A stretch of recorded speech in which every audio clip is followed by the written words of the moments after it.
राष्ट्रवादी शरदचंद्र पवार पक्षाला विधानसभेला महाविकास आघाडीमध्ये जागा वाढून मागण्याची शक्यता आहे। राष्ट्रवादी शरदचंद्र पवार पक्ष, काँग्रेस, शिवसेना, उद्धव बाळासाहेब ठाकरे पक्षासमोर 100 जागांचा प्रस्ताव ठेवणार असल्याचं सूत्रांनी म्हटलंय। लोकसभेचा स्ट्राइक रेटच्या दृष्टीने जागा वाढून मागणार असल्याचं सूत्रांचं म्हणणं आहे।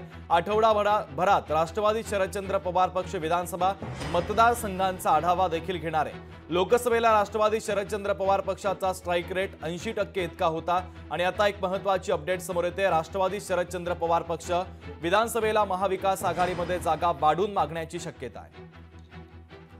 या संदर्भातले अधिकचे अपडेट घेऊया। स्वप्नील जाधव आपले प्रतिनिधी आपल्यासोबत जोडले जातात। स्वप्नील, राष्ट्रवादी शरदचंद्र पवार पक्ष विधानसभेच्या निवडणुकीमध्ये महाविकास आघाडीमध्ये जास्तीत जास्त जागा मागण्याची शक्यता आहे।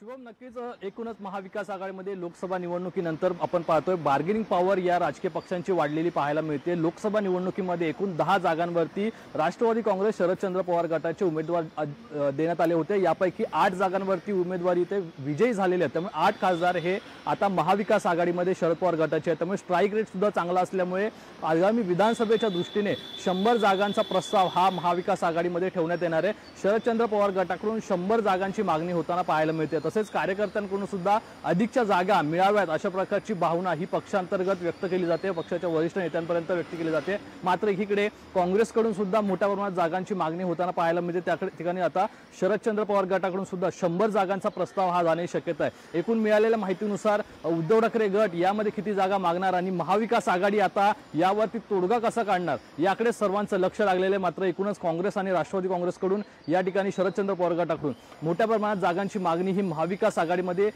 करताना पाहायला मिळते। ठीक आहे स्वप्नील, महत्त्वाचे अपडेट या बातमीच्या संदर्भातले पोहोचवलेले आहेत। तुर्तास धन्यवाद। लोकशाही मराठी ऐका, पहा, जागरूक रहा।